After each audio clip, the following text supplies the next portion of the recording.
Hello, this is Jason Vaccarella and Corbin Jones for Project 2 of the software development for real-time embedded systems. Corbin's going to walk through our code, which shows how we implemented the temperature read on the DHT11 using a round-robin interrupt, timer interrupt. Yeah.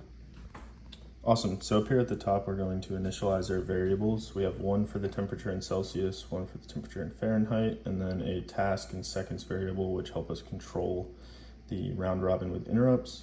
In our setup function, we're going to disable global interrupts and then set up the variables needed to control the timer, which sends the interrupts, and then re-enable global interrupts and begin the sensor.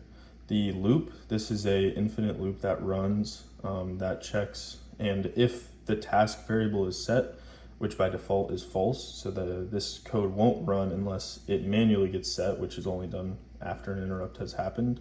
So down here is where the interrupt code is. This is the code that gets run when an interrupt is triggered. So currently with a prescaler of 256, our code is set to trigger a interrupt every second.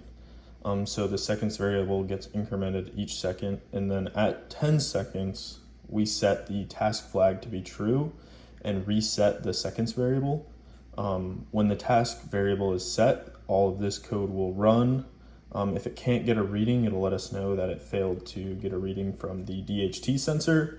If it does get a reading, it's going to use the formula for converting Celsius into Fahrenheit and then print that out into a CSV format that we can then graph.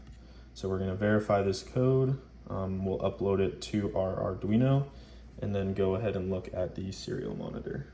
So if you want to show the Arduino real quick. Yeah. So here's our Arduino. The DHT11 only has 3 pins. The leftmost is the digital output pin, the middle pin is the VCC, and then the rightmost pin is to the ground. So for us, we have our output pin in pin number 7, and then we have the middle pin to the 5-volt power and the rightmost to ground.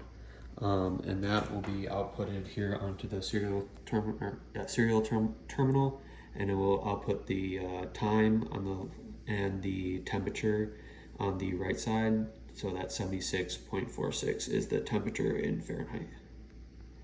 And the 30 and 40 readings are the time, and then you can see 50 comes in. We only get readings every 10 seconds.